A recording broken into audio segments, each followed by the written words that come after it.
We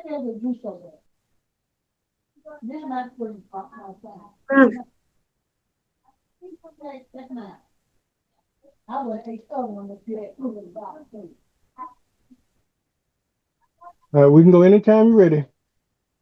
Go ahead, Mr. McIntosh. Good evening. I'm Jerry McIntosh, and this is Our Voices, the People's Media. Tonight, we're addressing the SNAP program and other hot topics tonight. But first, we'll go to our host, Mr. Derek Scott, who is the chair of the Escambia County Democrat Party.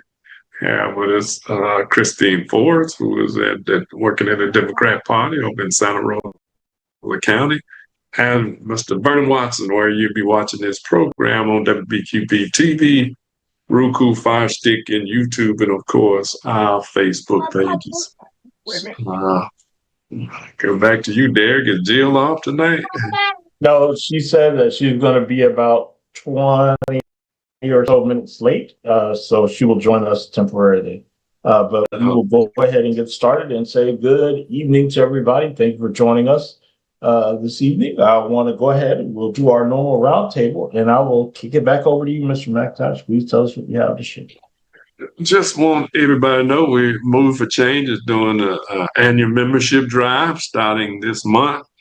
Our fees are $35 a year. We will be happy to have you join us. As you know, you're going to need Move for Change and other organizations more now than you ever have since the 60s. And we are hoping that you will join us, become a part and activist with us in making sure that we are trying to do our best to save this democracy and ourselves and the future of our children and generations yet unborn. So we are working on that. Also, we have a fundraiser coming up. It's called Jazz for Justice fundraiser. That's sponsored by Moving for Change. It features Marcus Adam, who is a saxophonist. That's Sunday, November the 16th. It's $40 per person. The doors open at 4 o'clock, and it's at personal venue at 2610 West Cervantes Streets. You can call at 850-377-4692, or you can call me at 850-206-3776. Or you can call Move for Change office at 850-432-4411, or any of the members that you know that have, and all our members will have tickets for board members. So be sure to tune in. Come in. We will have food served during the social hour from 4 to 5 o'clock p.m. Hopefully, everybody get there on time so they can have nice feast and then enjoy some great jazz and helping us with our fundraiser.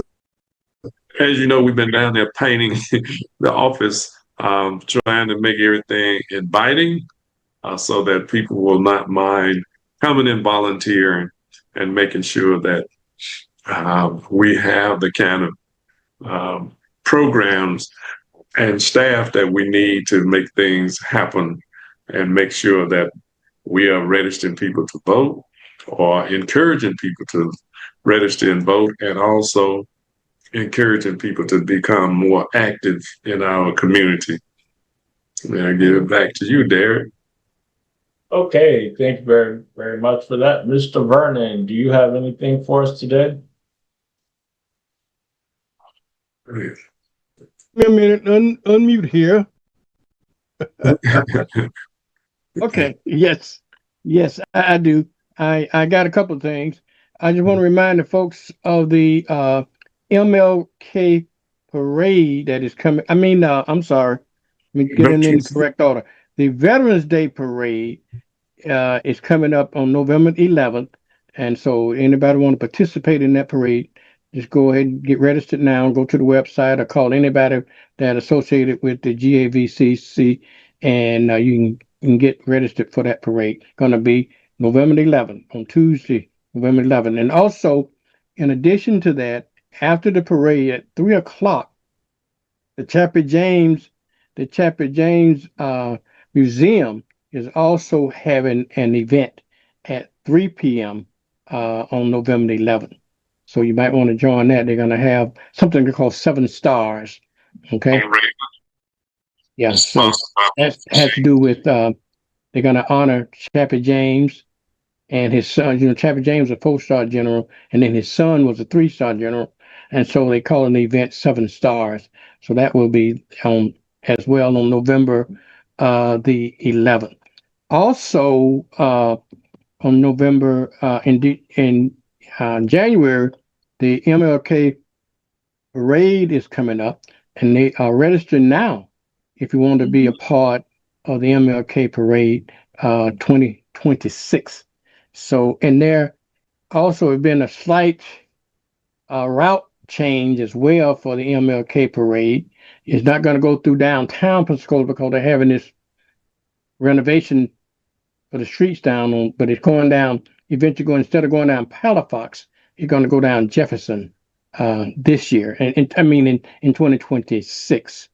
Okay. Mm-hmm. And now, Jerry, the other last thing I want to kind of mention that people may and may not know about, that WRNE had a ownership change in it. Mm-hmm. And so Hill's last day on the air was this past Friday. Right. And so I'm going to be sitting in for the 6 to 9 a.m. morning show next week. I don't know what's going to happen thereafter, but whether or not that Hill in the morning show format will remain or whatever. But I do know next week I'll be sitting in for that. So they are going to have some different format changes and so forth. And I hope it's not too far different from what we already have, but you can look forward to that. I think that's it on my end. Eric, you looking mighty. I was just trying to figure out, I wanted to say I'm happy for, I guess I'm happy. If Mr. Hill is happy, then I guess I'm happy. But I will say that the radio show and the ability to reach the community, or not having that, is going to be a loss for Pensacola and our community specifically. I know I can always pick up the phone and call Mr. Hill if I needed to talk about something or get people to know to check their voter registration status or whatever the case may be, or know what's happening. He was always a great conduit to have to reach that folks in real time that day. To see that that's not going to happen, maybe it will, maybe it won't. I just know it probably won't be as easy to pick up the phone and call, as you used to the 479 number. It'd be a little different. All I can tell you now is that the community might want to make their voices heard about what they want out of their radio station before any final decisions are made. Because I know there are some on the drawing board that may not align with what we used to. Okay. Right. And so we're used to a community station. And so the number's still the same. If anybody got any concerns, just call the 478-6000 number and let your voice be heard. And maybe they can hear it from the community, because the buyers, are not in towners, so they're out of towners. And so even though I know one of the owners moved here, but if you don't have your voice heard, they may not hear you. Okay, so that's all I can say right now. So I don't know what the real, everything that holds for the future, but it's gonna be called Cool 93.7 and Cool 980 as opposed to Choice. Okay. And so, and the owners are good people, but I don't know, I'm not sure exactly their intent. Half and half. Are you saying half black or one's black and one's not? So what do you mean? One is black and one is not. Oh, okay. Yeah. Yeah. Is it gonna be cool KOOL or COOL? I think it's as far as I can tell, I think it's COOL. Yeah. COOL, yeah. And I think some of what I've been getting in the, from the community, on Saturdays, it was set out for blues and Southern soul and so forth. And so the changes so far, from, you remember we had the blues man on and up and Mm-hmm. up until we get to the blues hound, that has been replaced with hip hop from 6 to 10 on Saturday mornings. And so Oh no. so I've come on, my show is still there so far.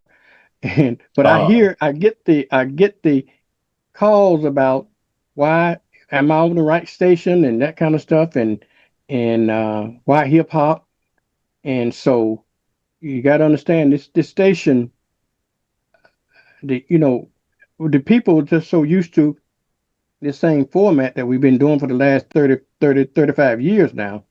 And to make some changes, they probably are concerned. So all I can say is that let your voice know. I think they got good intentions, and they probably want to hear from them. But I know with any new owners, they got their own ideas of what they want, and they think they're good for the community.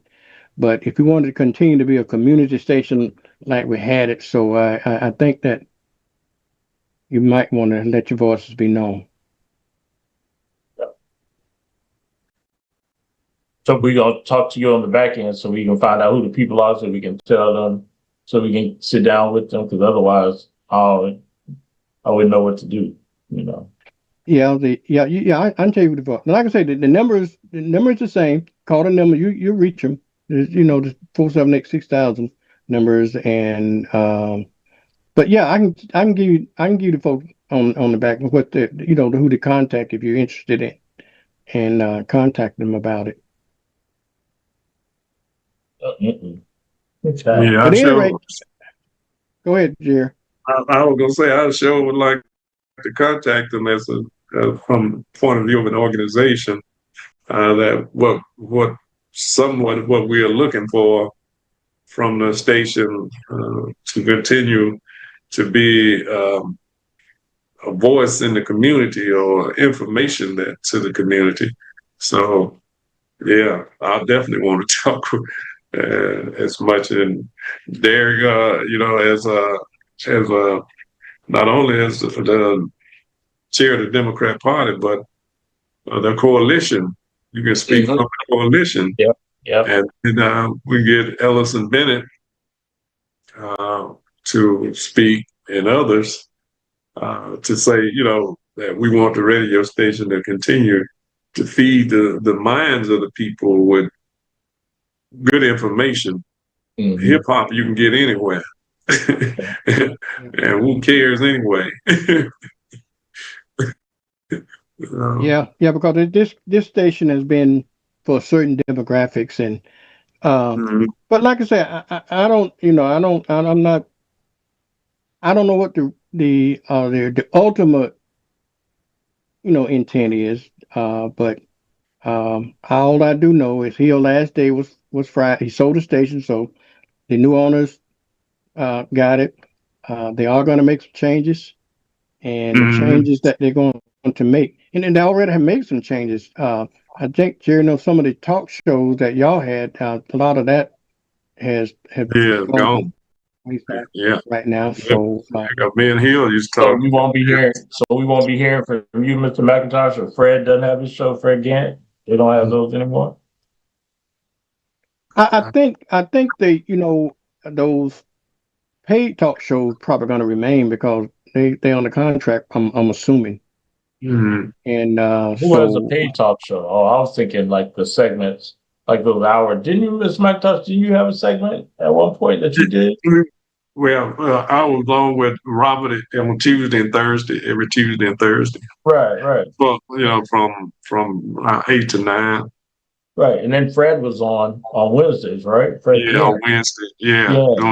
So But you're saying those? Are you but saying those, those? yeah, those are a lot of some of those are paid. Jerry, I think was not paid, but Uh-huh. Fred, like Fred and so forth. Some of those talk shows are paid talk shows. Mhm. Okay, Yeah. Meaning they get paid for it, or they are paying to do it. they're paying to do it. Oh, okay. They're That's promoting the okay. business. Yeah, yeah. And it's Rich man, income. just why you got left out? You didn't get a check. Oh, but if you say you had to No, pay, no, no, not no. No, You no, not hear me? They are oh, paying. wait The a minute customers now. are paying. no, Okay, okay, Fred them is Fred is paying. paying. Yeah, they're paying. Yeah, oh, Fred They're them is customers. paying for the Yeah. show. okay, okay. They Uh, not yo, only have talk show, but they also, got commercials running with them in the whole 9 yards. Right, mm, right, Yeah. right. So, And another but thing you said the parade route for 2026 is changing. hmm So it's going to be in essence shorter than right now, because you're saying it's going up Jefferson. you're Because we going make down. that, I mean, down Jefferson. I would assume you would make that loop up Halifax. Yeah, You you know how are you going to go make. up, Yeah, then down, then you wouldn't go over and then go down Jefferson. So you're just going to go straight down Garden to Jefferson, all right? no, no, we're gonna still make that loop. Oh, The Lord. loop, So it's going to be longer. Okay, got it. yeah, the loop is not gonna be any longer than what it used to be. Yes, it is. Because you still got, Jefferson is no well, longer than Halifax. short, it's a short block, but you still got to walk the block. Once you get down back to Garden, you then got to walk to Jefferson, and then you got to go down Jefferson. That's a longer. That's Well, an extra. maybe so, but that's the plan as of now. Anything Oh, might change between now and January, but that's the city plan. If they continue with the construction that they're going to do. So mm, Jefferson down. I mean, go up Halifax, make the loop, come on back down, make a slight left turn, then a right turn, go down Jefferson. That's the way it's all scheduled right, for now. all right. Well, Yeah. let's just hope that it doesn't snow Well, again. we're glad it just existing now because in today's given time, we were a little worried about whether or not we're gonna be able to have an MLK parade.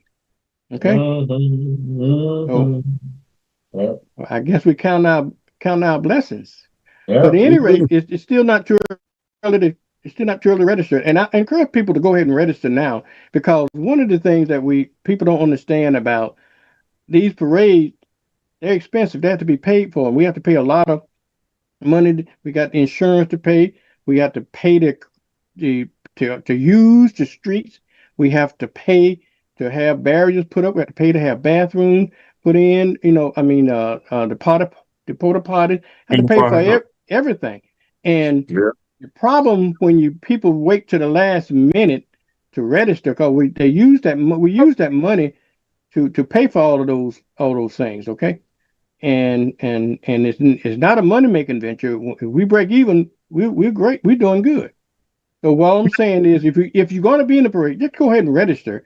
And even if you don't pay it immediately when you register, at least we know your intent, and we can count that money we can at least count it towards it whenever it is paid. So a lot of stuff comes and goes with that parade that we want folks to kind of help us with, if you understand what I mean. Yeah. Vern, nobody has really explained to the people like you just explained Mhm. what it entails to put on that parade and the cost and why. Because people are always saying where the money go. Yeah, All that money but you just explained, and I think that need to be detailed in the present. When the people come get their application to register for that, so that they'll know that it's a cost that go along with it. There's insurance, there's porta potty, there's street, security, everything else, and that costs money, and people need yeah. to know that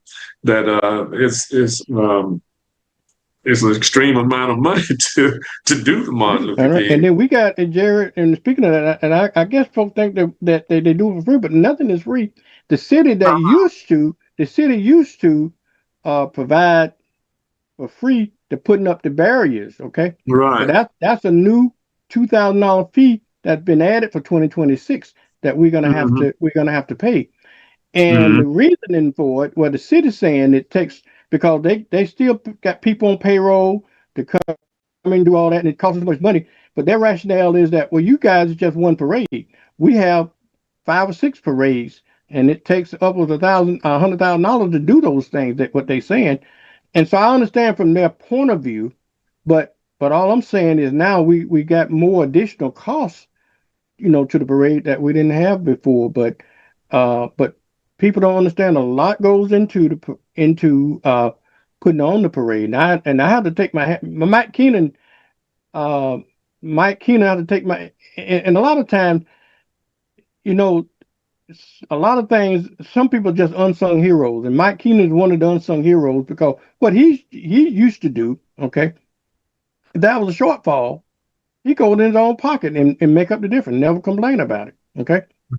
But we don't have to do that. But we make enough to at least break even. That's the only thing we're concerned about, because we ain't concerned about making money on it. We're just concerned about making sure that the bills are paid at the end of the day. And so far so good. But we do have some additional expenses that we hadn't had before. So we want to make sure that people, I know, and I know Mike Keenan don't like like going on programs and all. Like I would hope that he would, because we need, they need to break down what it costs to put on the parade. Just at least people need to know what it is that it entails, and that for years that has not been, I don't think, explained to the people like you have just explained it out, because there's a lot of things that I knew it cost to put on the parade, but I didn't know, all the details behind it, and what it, like I say, what it entails, because it's I know it's expensive. Yeah. And that, well, you're probably not gonna get Mike to get in front of nobody's camera to I talk know, about it. But I know. I'm just here. If nobody ever said it before, I'm saying it. I'm just telling you now what it costs, because I didn't realize. I knew it could be a cost. I didn't realize to the extent of the cost until I got personally involved with the parade, Yeah, and there's a lot of expenses. When you stand riding, even with the golf carts, they have to rent those. They have to rent right, walkie-talkies. They have, and then we just got, and then another thing too, while I'm on the air, when I'm soliciting, we need volunteers. We need volunteers to help put on, to help get the parade put on, and to help right. people guide them and set up and get the folks out. So we need just as many volunteers to do that if they will. And so get a hold of Mike or anybody with the parade, and we'll be glad to get your help. And also the same thing for the Veterans Day parade. It's the same scenario. We go through the same thing. We have to pay for the same kind of thing. And you would think, Jerry, talking about you would think we pay taxes and you think you can use the public streets, but you can't. We have to pay L30 just to use the streets. Okay, we have Right, to pay for to have so many policemen there. We have to pay to have ambulance there. Okay, which are required. We have to pay, to have the fire department, EMT, all that stuff. Everything it comes with a cost with it, and so that's where the money goes. and, when you're on Saturdays, and whenever, and I know you're gonna be on now during the week.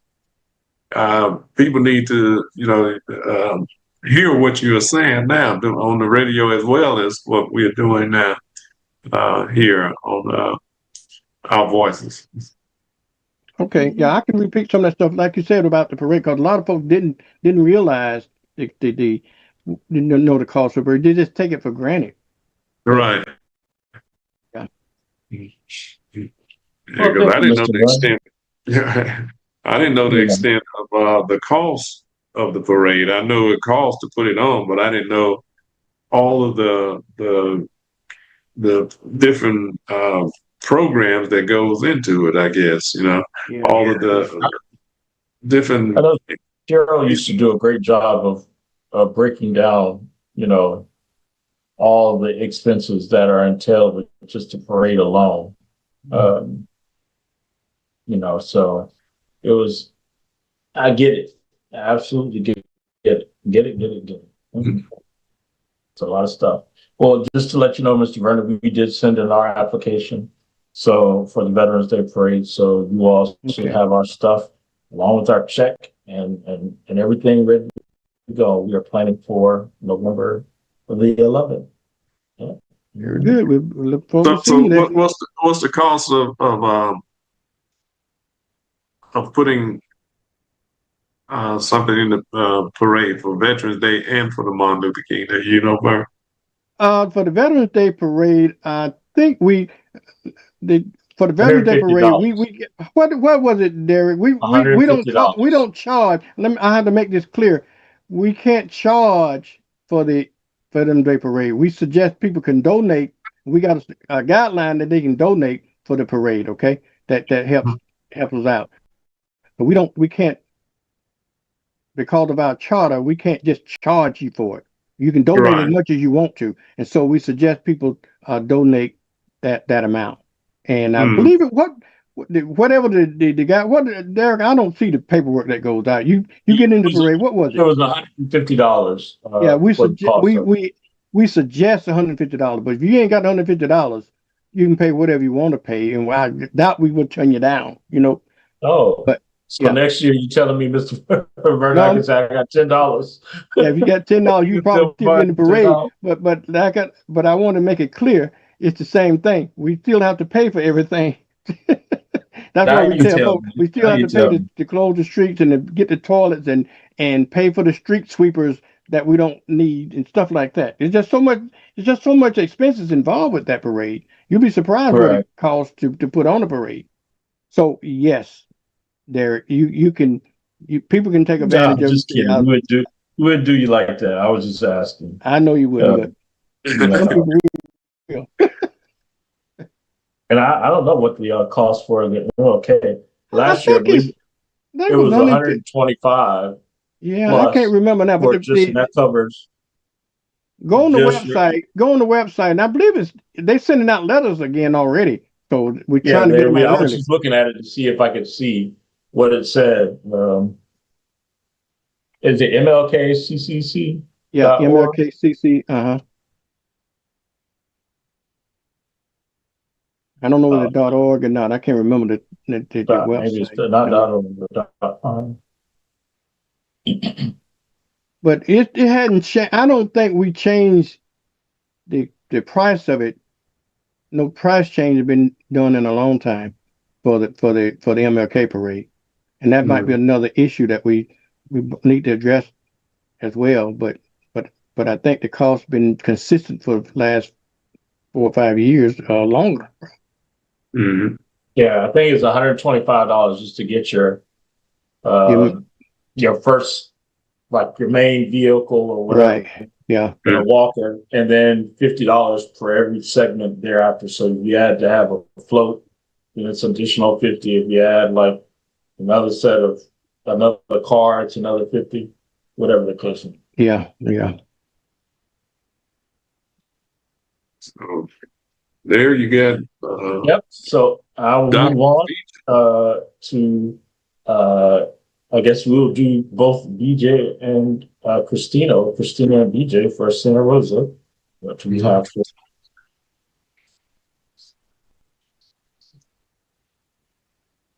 Hey, well, it is great to be here. I hope everybody is doing well. I'm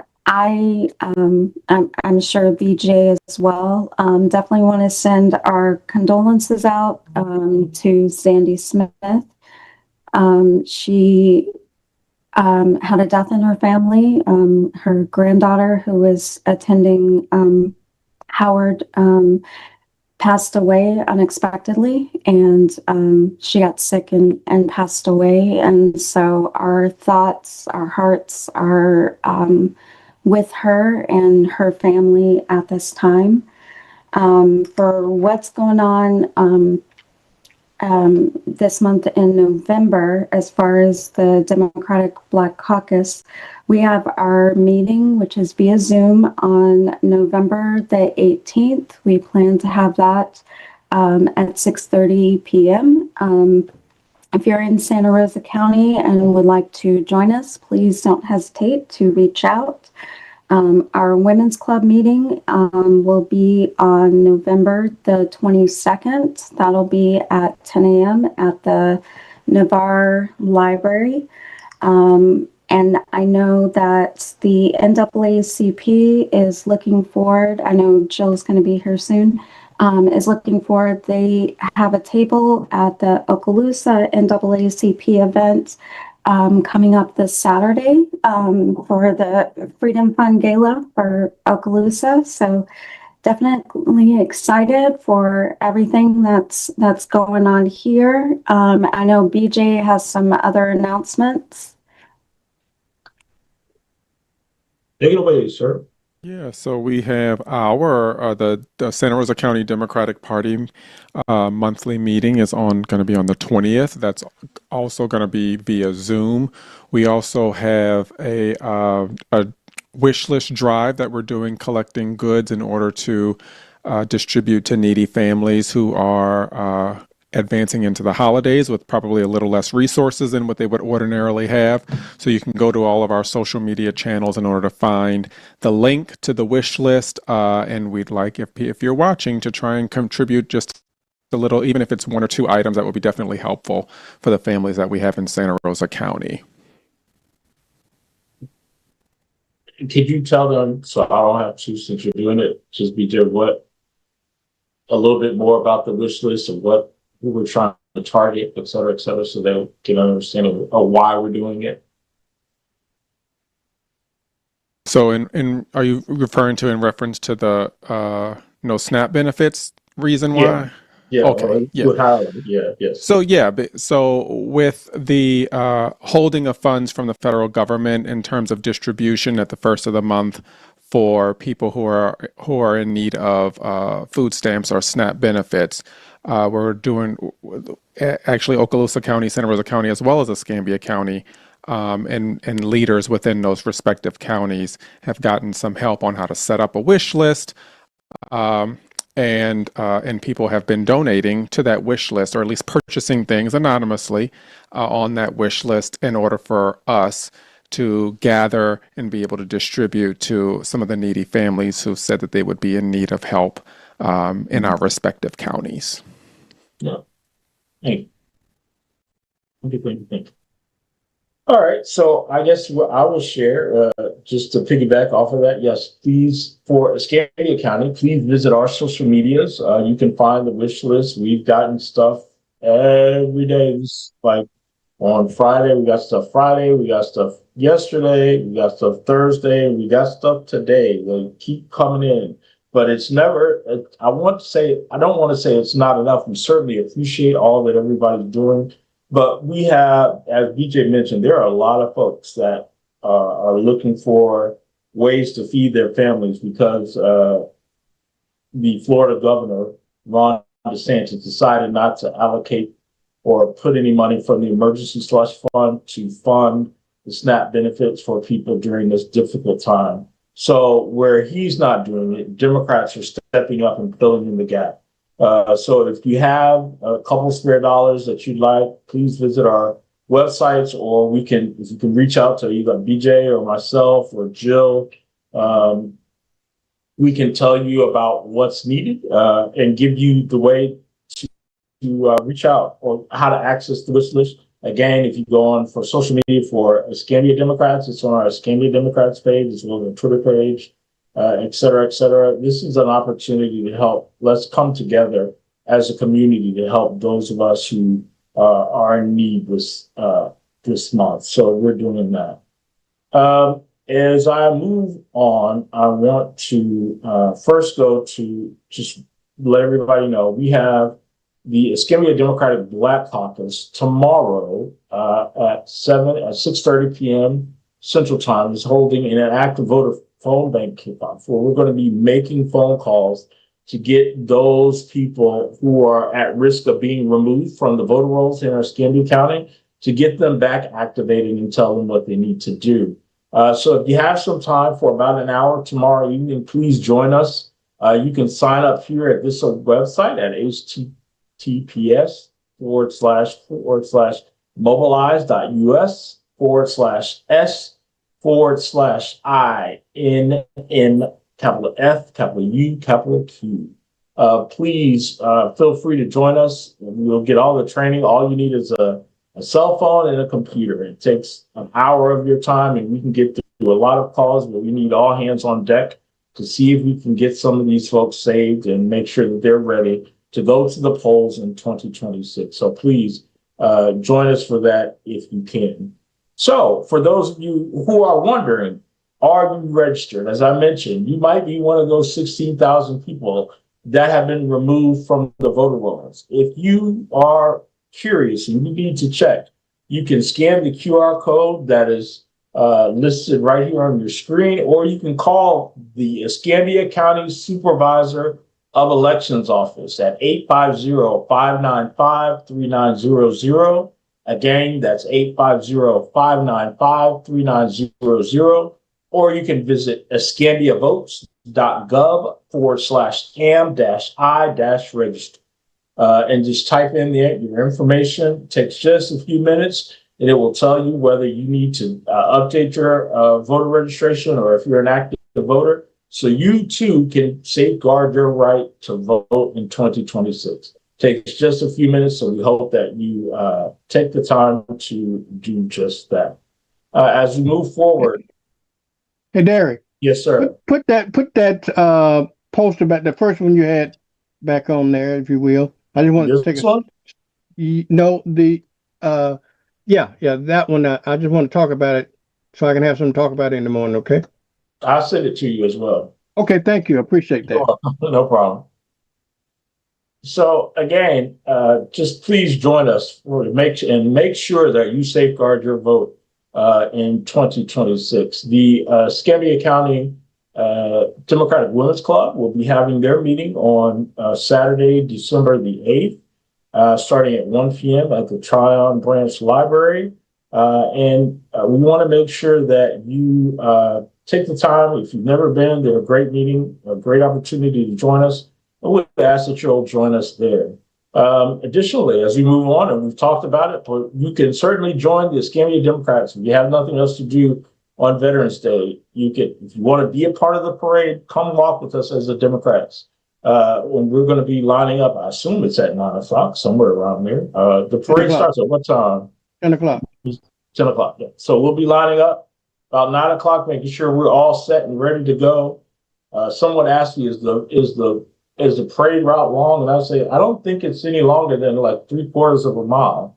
But it's a short, I consider it to be shorter than the MLK parade. So if you're interested and you'd like to join us, please feel free to join us. You can sign up again at Mobilize, or just meet us downtown at 9 o'clock. Look for the Escambia Democratic Party stickers on the vehicles, and we'll be right there to join you.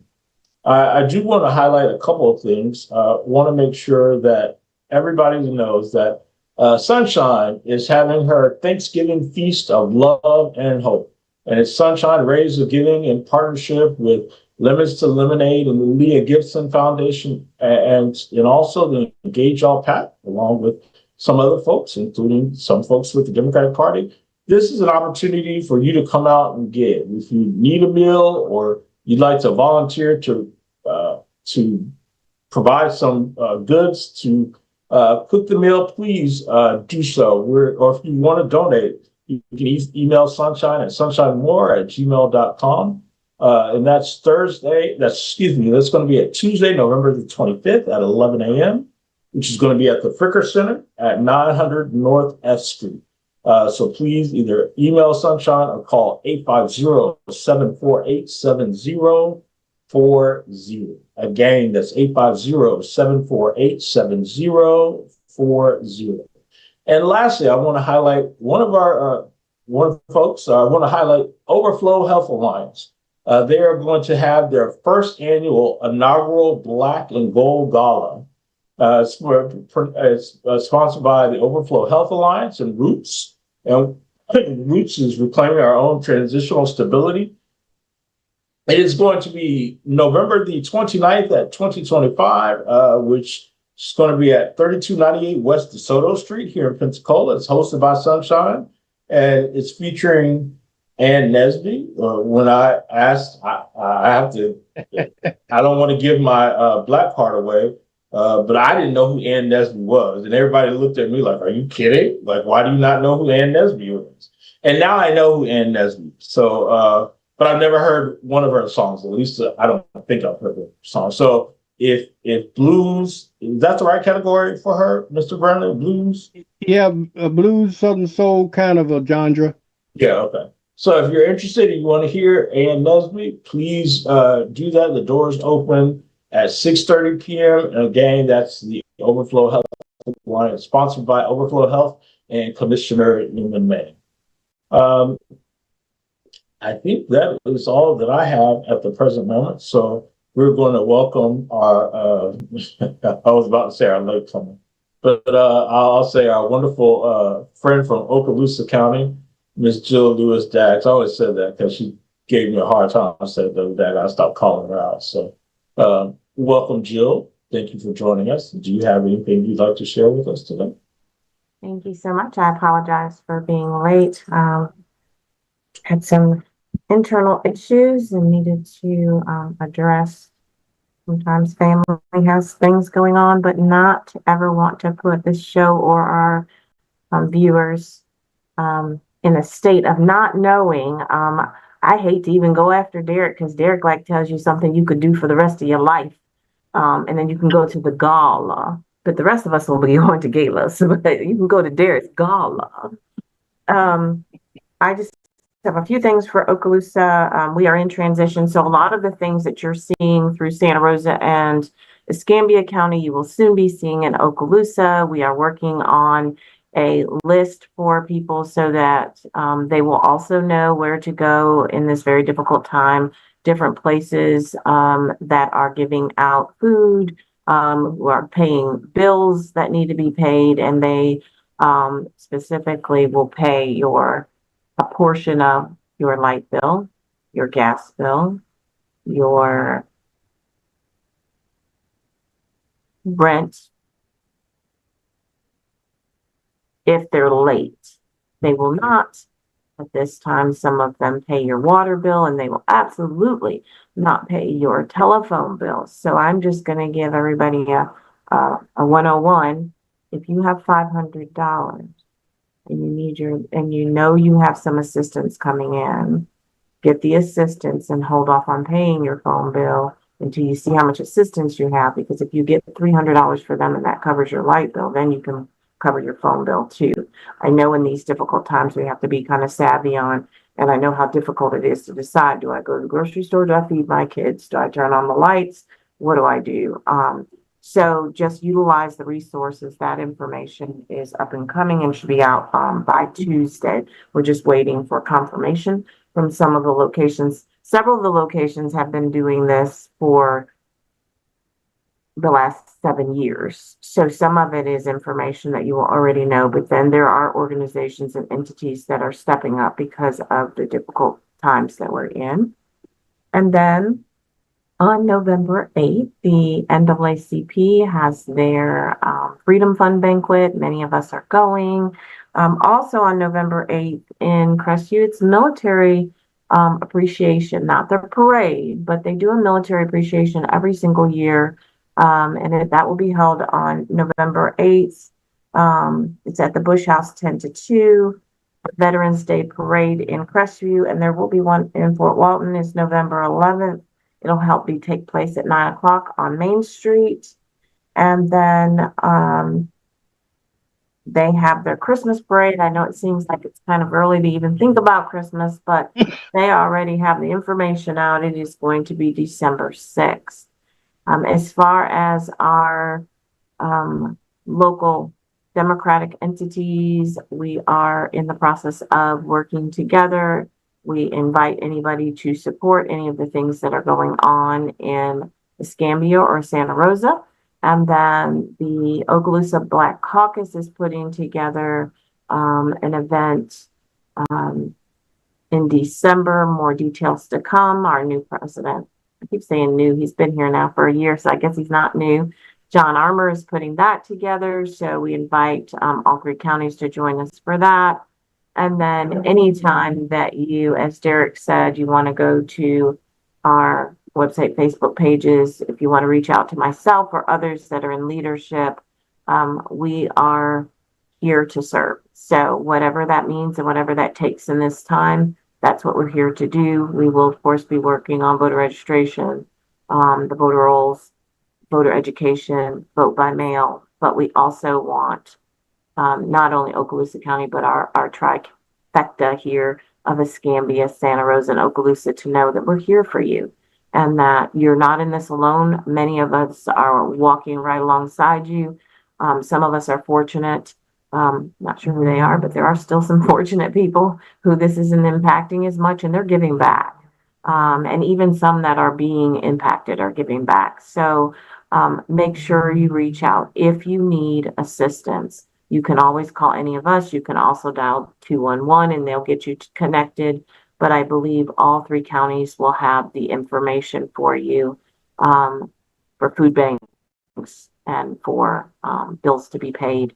And just know that you're not in this alone. We're all here together. And Hey, Derek. tonight we're going to give you some Yeah. ways to feel better. Thank you for sharing that too. Ms. Vernon, you had something? Yes, I just wanted to,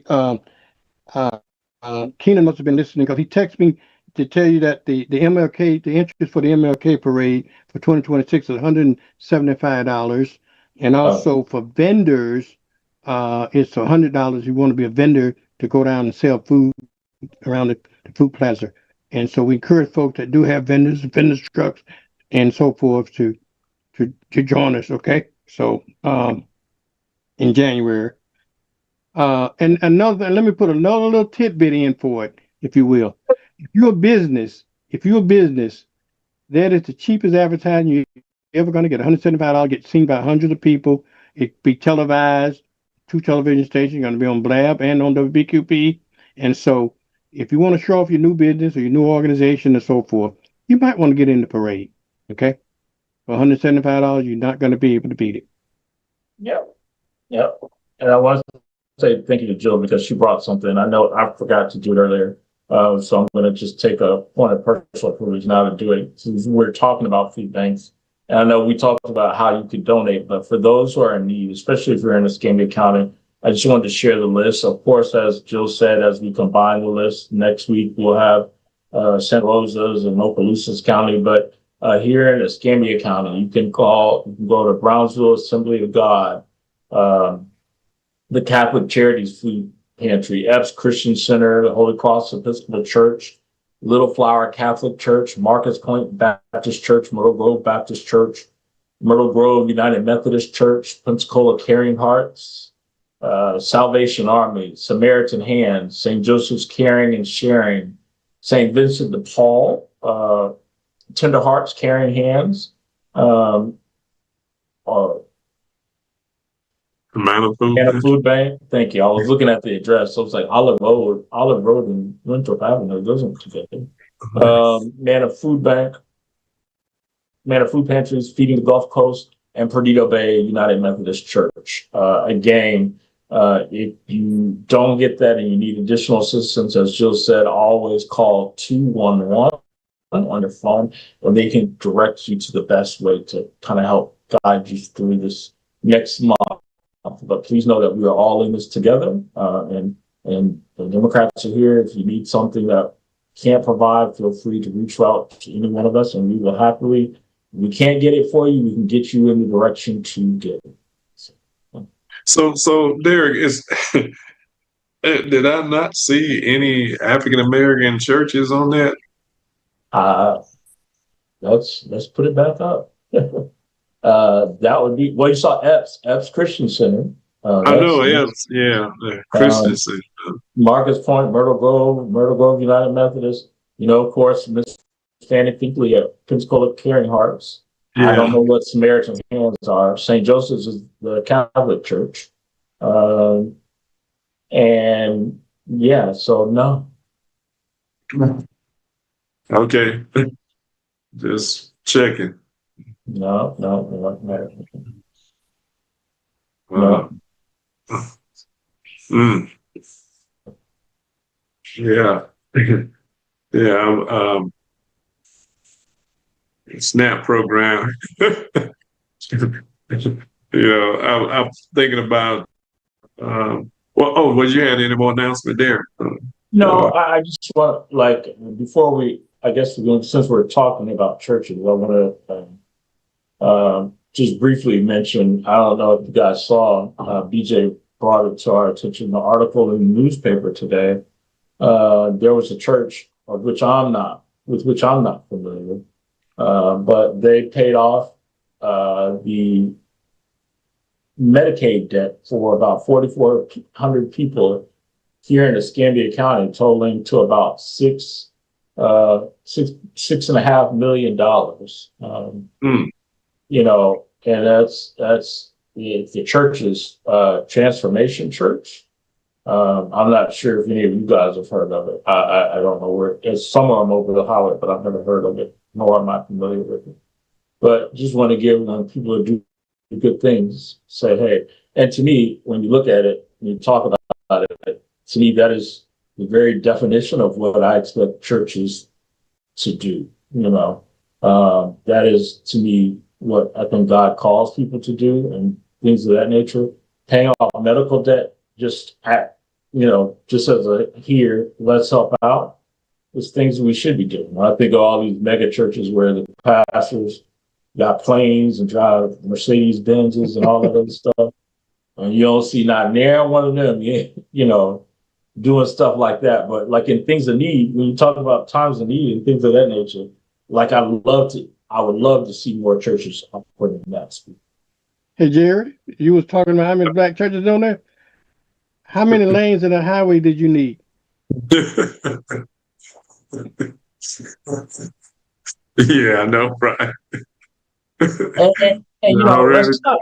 There may be some black churches that are doing some stuff. They just have not made it to the list. I won't. And I don't know.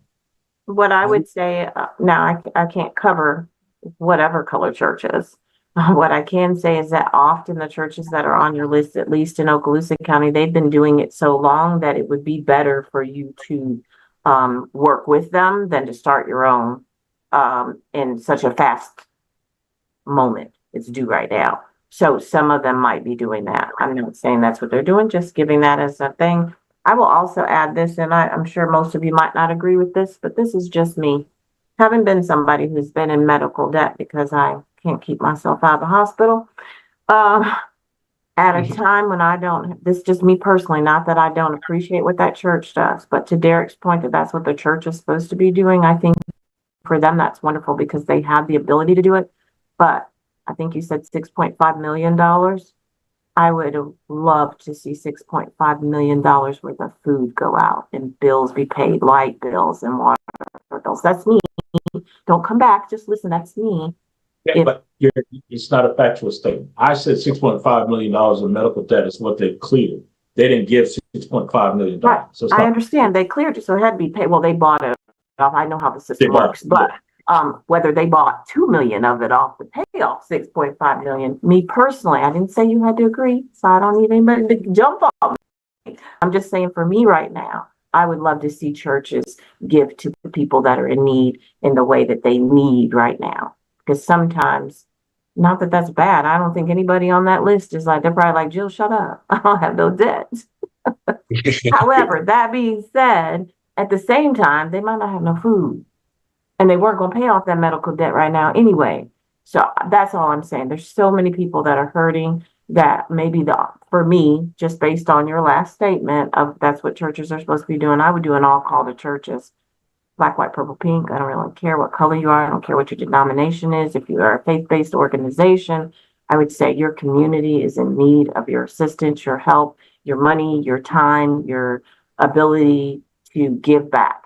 And however you can do that, please do it. So if you need to start your own, start your own. If you need to join another, join another. But there is a desperate, deep need in this community, and all hands on deck.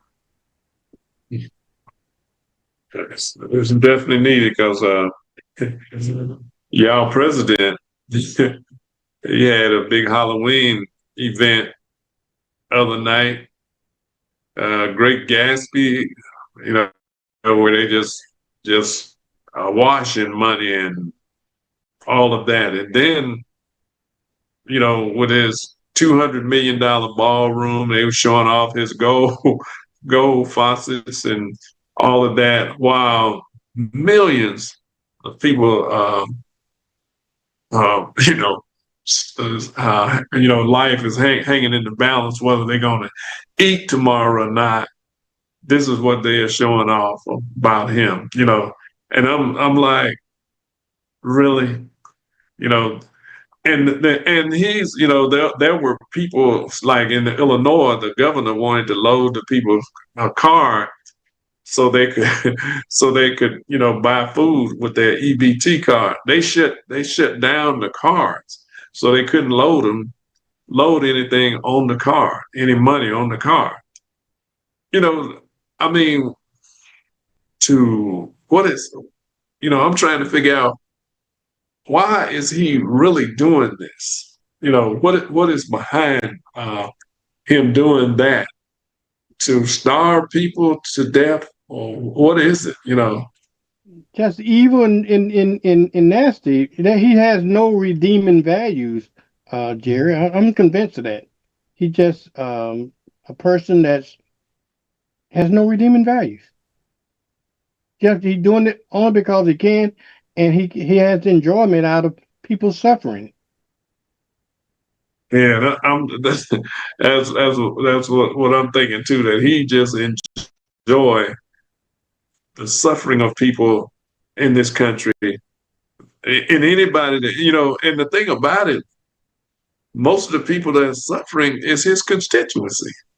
You know, like the people that are especially in the South, in these so-called red states like Arkansas and Louisiana and Alabama and Kentucky. The list of these southern states goes on because they're the one depending more on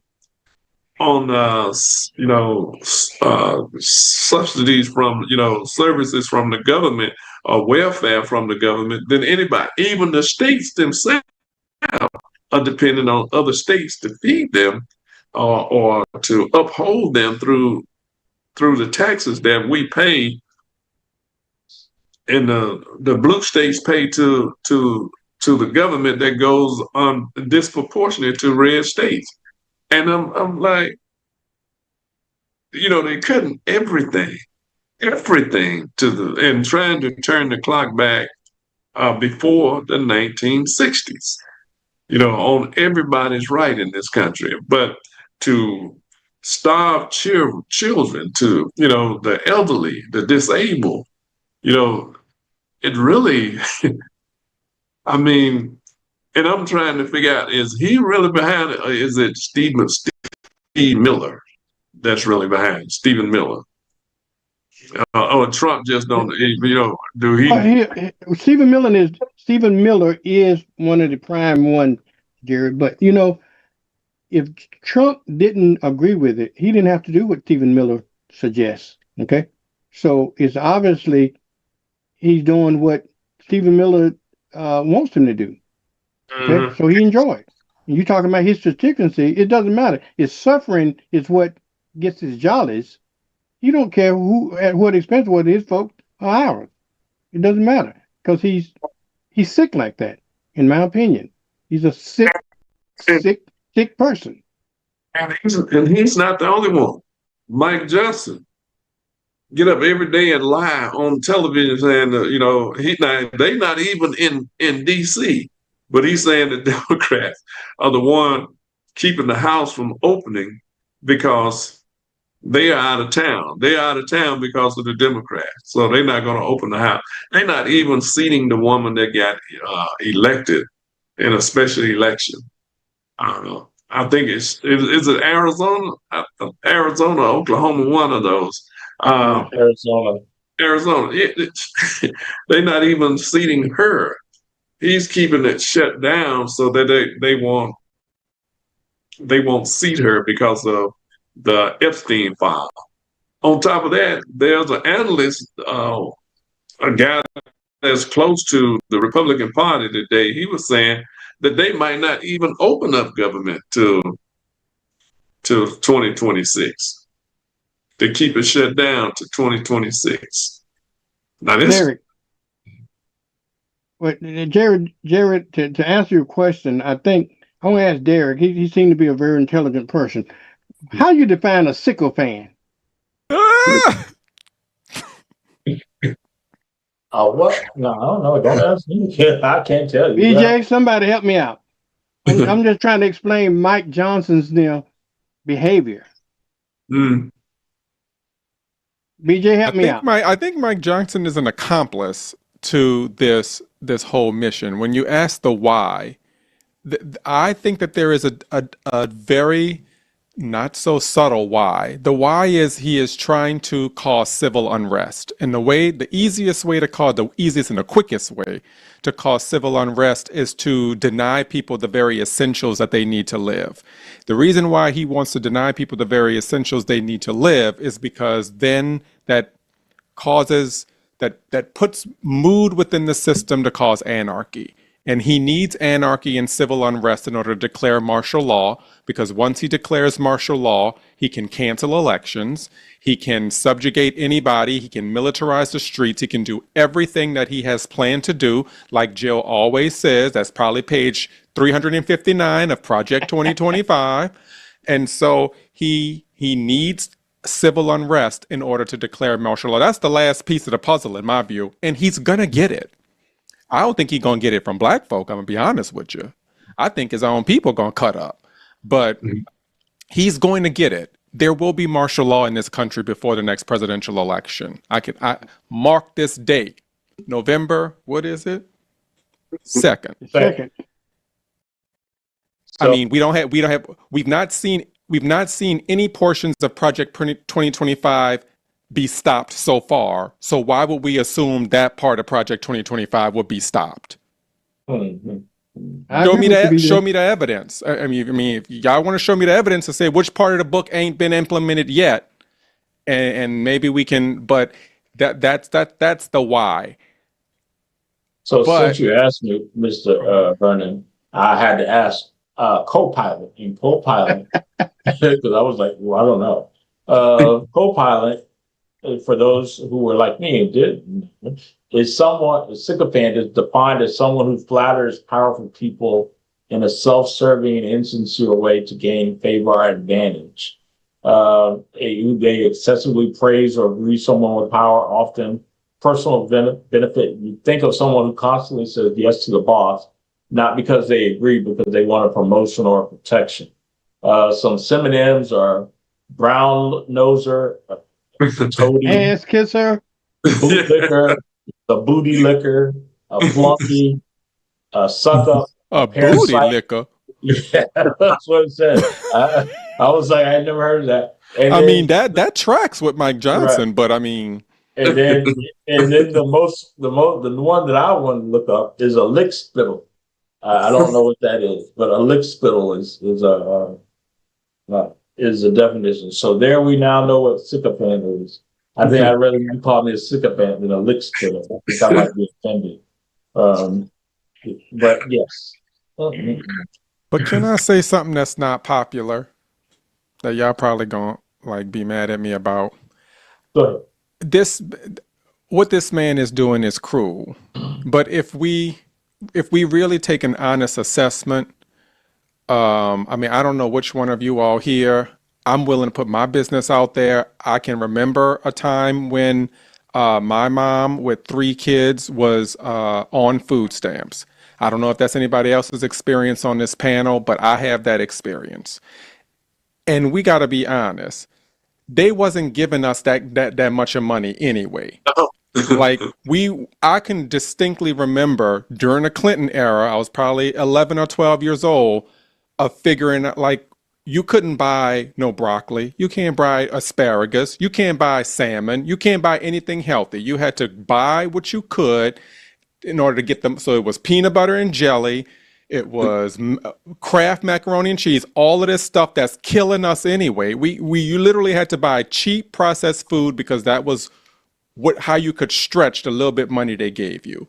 So, and we all know what Clinton did in terms of welfare reform, and that was a Democrat. So we got to be honest. This government, no matter who has been in power, has not been on the side of poor and low income people. Now we can change. We can certainly envision a scenario where that is different, but for the majority of people who are living off of $6 a day to feed their entire family, and that's if you're lucky, that's on the high side of average. I can remember what that was like, hoping that you didn't go over your food stamps when you were in the grocery line on that conveyor belt. And so no matter what party is in power, there's always an element of the way this country craps on, poor and low income people. And my mama always had a job. Most of the time had more than one.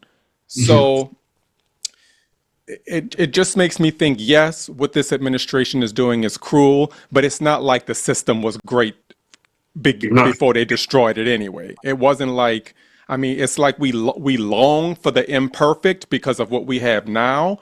But that's why sometimes I just got to sit with my thoughts and start envisioning what I want this system to look like when we have to rebuild it. Because I actually don't want to go back to the way it was when I was 12 years old, where, we having to get people got to buy nasty Kraft macaroni and cheese to get through, and weenies that look like, you don't even want to know what them things look like under the microscope. But, and I mean hot dog weenies. So, but I'm just saying, I don't want to go back to that system. I want to go back to a system where poor and low income people can get food stamps and buy broccoli and asparagus and green beans and salmon. And, why is that considered luxury foods? Like, you should be able to eat healthy even if you are poor, even if you are working poor. So I just I don't actually want to go back. Now that it's all been thrown up in the air, I'm not interested in going back to the way it was, where we giving people $6 a day to try and ration and buy sugary cereal and stuff that's going to give them diabetes when they're 20 years old. I don't want to go back to that system. You're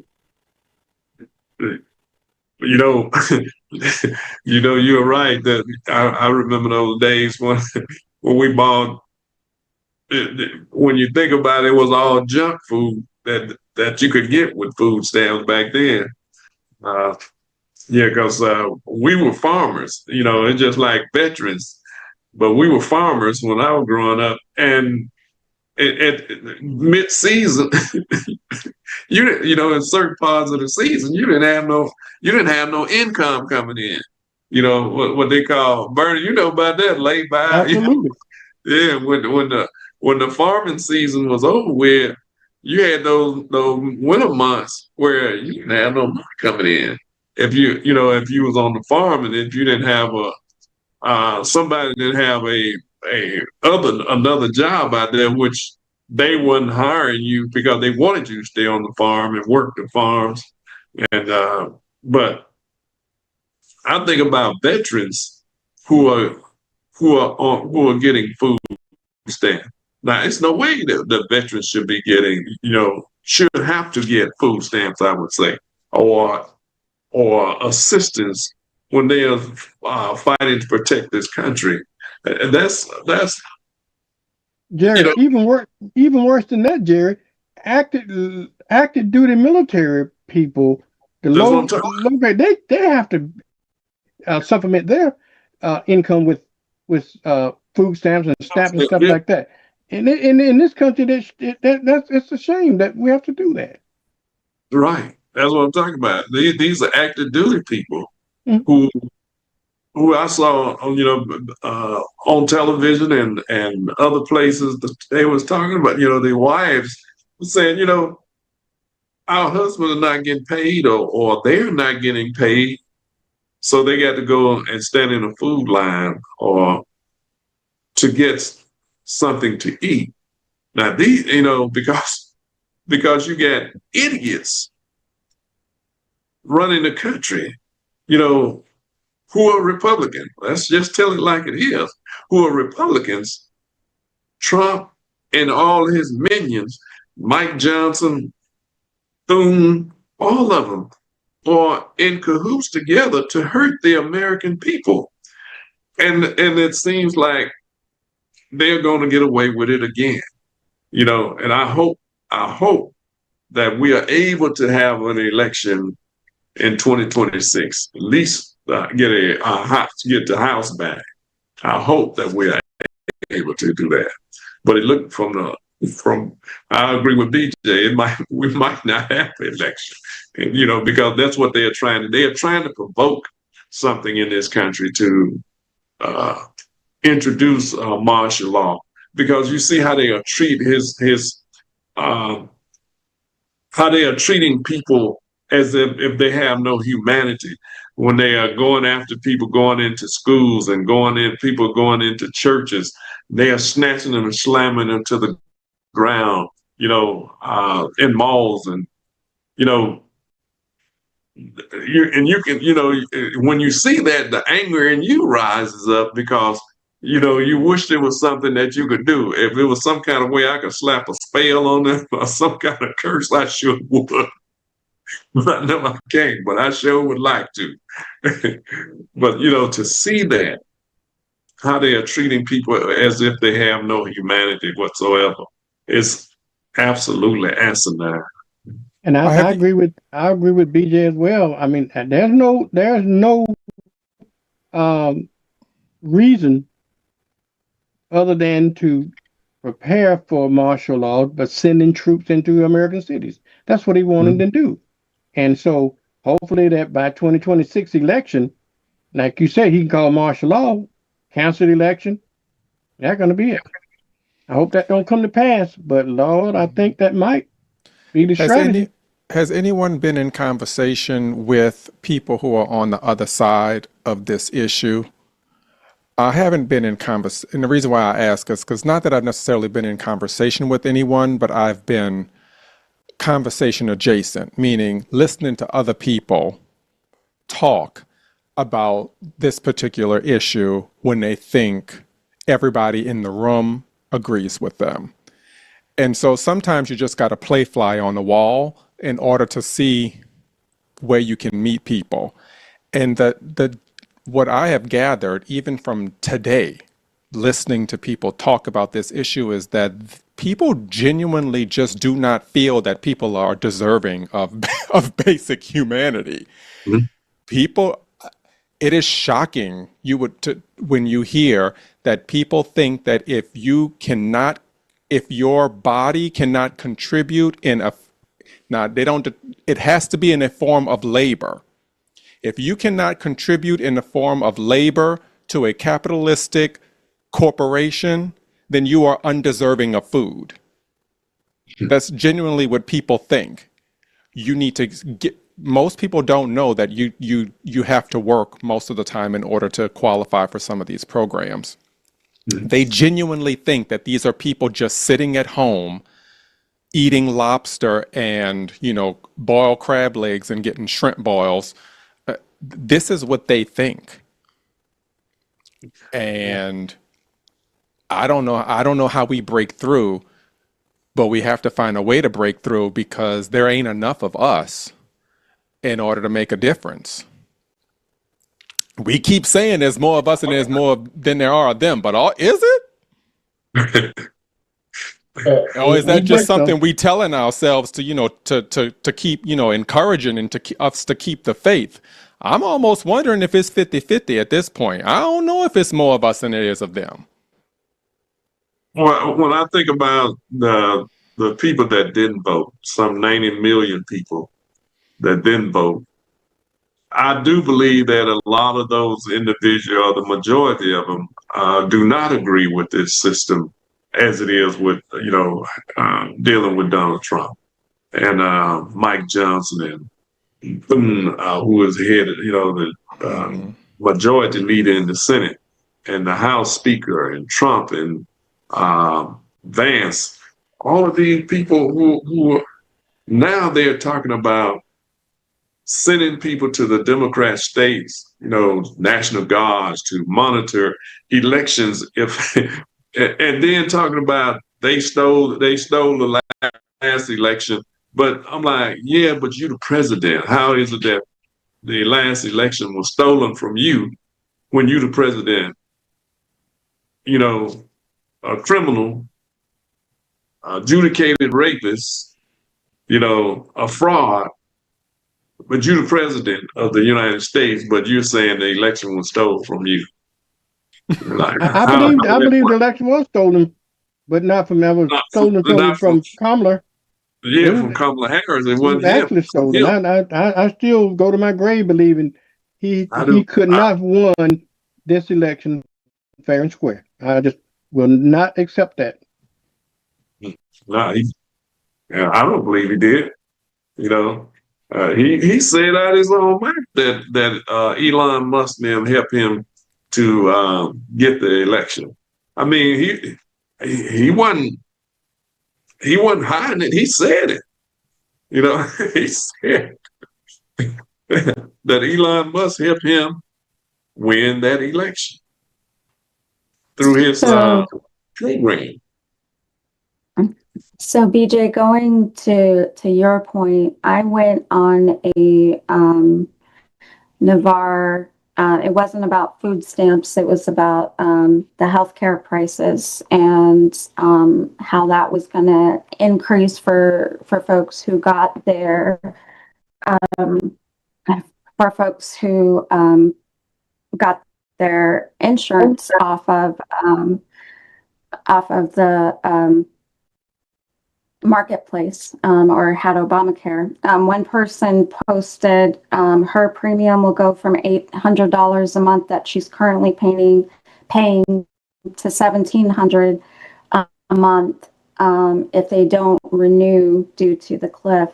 Bunch of people jumped all over her and stated that they said that that means taxpayers have been paying $900 a month on your health insurance, and attacked her for the increase and said, we're done paying for your health insurance. And that's our community. And I mean, it went on. And then the rest of people who were also complaining because they're going to have increased health costs, they went back to blame President Obama. And that it was his fault and everything was so much better before this. And so I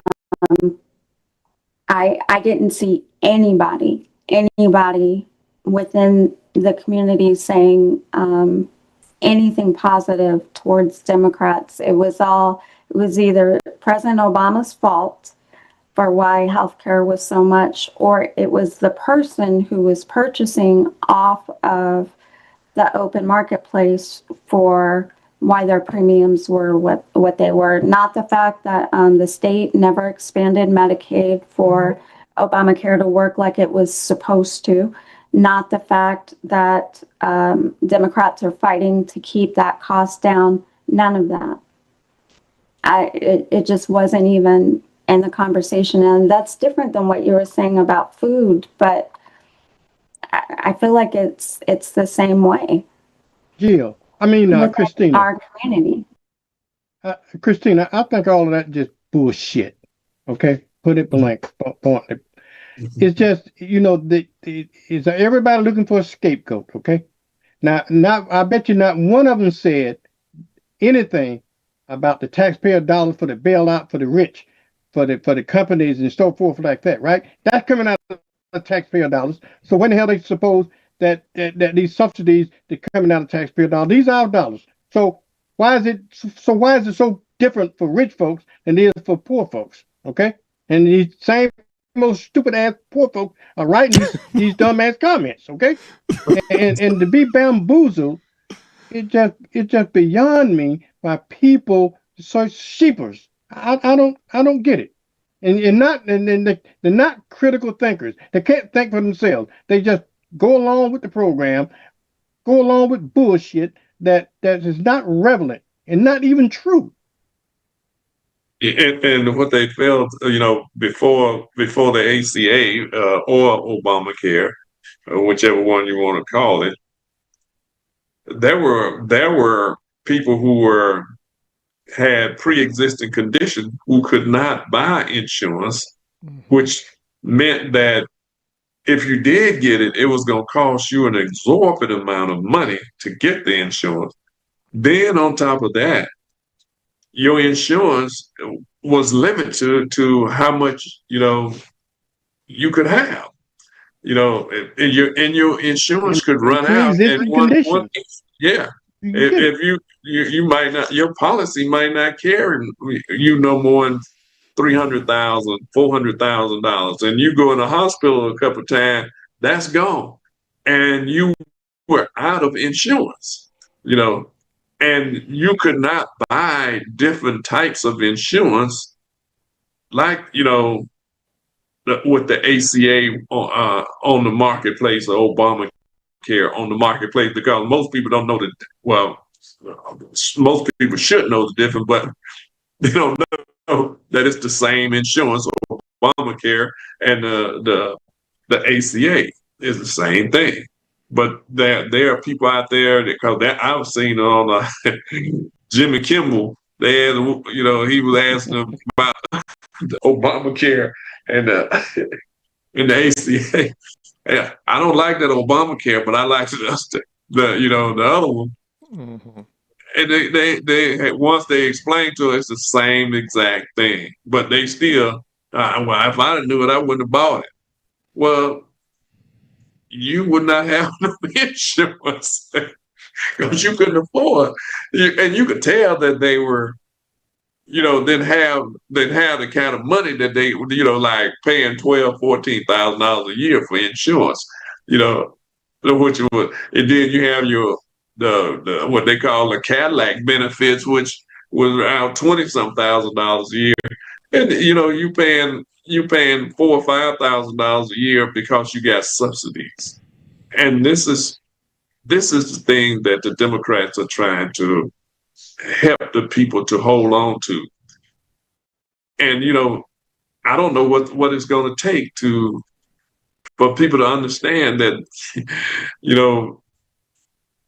you might not have no insurance, if you might not have anything, because they want to get rid of all of the services that including Social Security and other things. They want to get rid of all that so the rich can get even more richer. They're giving up what, around $3 trillion in over so many period of years, over 5 or 10 years, I think, somewhere around there, that they're going to give up that kind of money to the rich who are already super rich. Bezos and all of these people, and what do they need with any more money? I mean, this is the kind of stuff that we are dealing with, the kind of mindset. You hate the poor, but you love the rich because you think one day you're going to be rich. So particularly in our area, there's a lot of folks that have special needs kids. I made a post talking about how that office at the federal level was essentially gutted and everybody was laid off, and kids have now lost a layer of federal resources that they essentially used to have. So when states weren't doing what they were supposed to do, you could appeal to the federal government to have the states do what they're supposed to do. And all these folks, and it's part of Project 2025. I'm sure there's a page number for it. And folks went on, and these are folks with special needs kids, and they were on like, those resources are just going to come back to the state, and saying the state's going to do the right thing, and was standing up for it, and thought it was a great thing, and absolutely do not realize what was just lost and what happened. Well, I think this is how we messed up. Is unfortunately we set those subsidies for the Affordable Care Act to expire. We should have just passed it and made it permanent, because there's always no guarantee that we're going to be in power a decade from now or whenever they were set to expire. So we know better next time. We should have knew better What we gonna then. next time? You're right. There will be, well, let's not get fatalist too quick. Uh, but we know better next time. The other thing is that this is how we negotiated ourselves out of the public option. We messed up there. And then we also, remember, we incorporated remember that there's going to be no freeloaders and everybody had to buy in, because that's how we put that in the bill in order to get Republican support, which they ended up not supporting anyway, where everybody had to pay into it. So if everybody paid into it, that would reduce the risk pool and bring down our cost if the risk pool was diluted, because everybody had to participate. And then the Supreme Court overruled that and said you can't force people to buy insurance. So soon as They do it every day. right, soon as they said you can't force people to buy insurance, you can't force the states to expand Medicaid, we got rid of the public option. Poor Obamacare's bill has been on life support probably within a year of it going in, and now we are seeing that they basically about to pull grandma off the breathing machine. That's basically what's going on right now. But it has been on life support. This poor man's legacy in terms of health care has been whittling away with every administration, every court ruling, every Republican governor who has come into office and has tried to pick it apart until basically now it's about to be buried.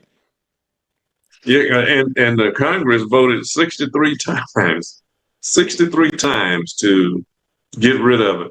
And the only reason it was saved then was because of, in the Senate, because of John McCain. Yeah. John McCain, after he had his episode, he like, okay, yeah, I know what it's like now. He came in and gave it a thumb down. But if it hadn't been for him, it would have been gone at that time. They voted 63 times to get rid of something that benefit the American people. And they have been voting for years they've been fighting for years to get rid of Social Security and Medicare. They voted against that. The Republicans voted against that and did everything they could to kill it. It's just that they couldn't at the time. It's funny you say that, because I was just on a couple of weeks ago with on Sunshine Show with the Republican chair. And that man looked me in the face and said that Republicans have never tried to kill Social Security. He was like, that's not true. It didn't happen. And so I said, Rick Scott was the author of the bill. And he was like, no, he wasn't. You're lying to the public. And I'm like, no, my friend, you're a bold liar. And it's so, it goes back to the point. I oftentimes wonder do they believe the stuff that they say? Because at one point, I know we all believe that they get their talking points and they just run with it, right? But some of the stuff, when I can prove, you can go to the Senate.gov and look at his legislation and pull it up, they'll still be like, no, it didn't happen. It didn't happen. It didn't happen.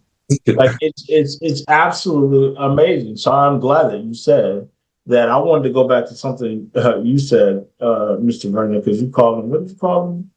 The poor ass people who get the whatever you said, however you said it. I thought it was funny because you said about they always make the weird comments, and it's like I had to chuckle to myself because I remember last year when we were sign waving for Harris Walls and some of our local candidates, and the people, you get people who blow in support, and then you get the hecklers and the folks who are like, Trump always. And it never failed that every time it was a Trump always guy, we would be in there like, Gary, you gotta stop saying that. So I'm like, sir, ma'am, you have 5/8 of a veal. what, like your whole quarter panel is missing. Like this one lady had a rope tied around the frame to hold her door closed. I'm like, but you hollering about Trump. You don't even have enough money to get your car fixed. So what are we talking about? Like it's always, it always seems to be like, at what point do you, I continue to say, stop voting against yourself? But you said something and I wanted to bring it up because I know this question, I was having this conversation with someone earlier today. I'm going back to the SNAP benefits and like who receives them, because BJ was talking about the people who are affected. And it's not just, so he made a great point about people always, have to have jobs or they're not just sitting around collecting these. But in addition to those folks that people are thinking of that are going to be impacted, you got about over 1.2 veterans who are who have lost their monthly SNAP benefits. You got people with disabilities, even those who are on disability as it relates to the U.S. government. They have lost their SNAP benefits, and even seniors and families. And I would add to that, because I remember when I was an undergrad, I didn't realize it was a thing, but the amount of students who are in school who are at these university campuses who use SNAP benefits so that they can eat while they're going to school to get an education, they are at a loss. I remember a lot of folks when I was an undergrad, they got their SNAP benefits or the food stamps at the time, and that was their way of being able to feed themselves while they continued their education.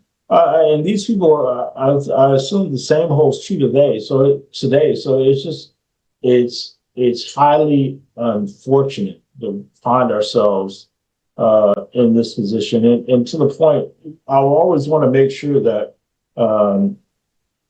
we reiterate, this didn't have to be, because even though the federal government was closed, states have emergency funds that they could have released to fund the SNAP benefits for each one of the states. Florida could have they have a $5 billion surplus that they could have opened up the kitty so that people would not have gone hungry or would not go without their SNAP benefits. And you know what that Republican governor said? Because, some people are saying, oh, it's the Democrats who are holding it up, and the Democrats aren't allowing you to get your SNAP benefits. Well, what about the state governors who are Republican, who have control of their money, who are still saying, because they have whether or not Congress is in or out or there's a shutdown, they still at the state level have the ability to fund those programs, and they still chose not to. They're still saying, no, we're not going to. So if you're in Florida, don't look at Democrats, because the man that you have sitting in Tallahassee could have very well have said, hey, we're going to fund in the short term, we're going to fund this for this month, and then so that people could go without. He chose not to do it. He absolutely chose not to do it. So this is where we are. And then I wanted to share something too, even aside from that.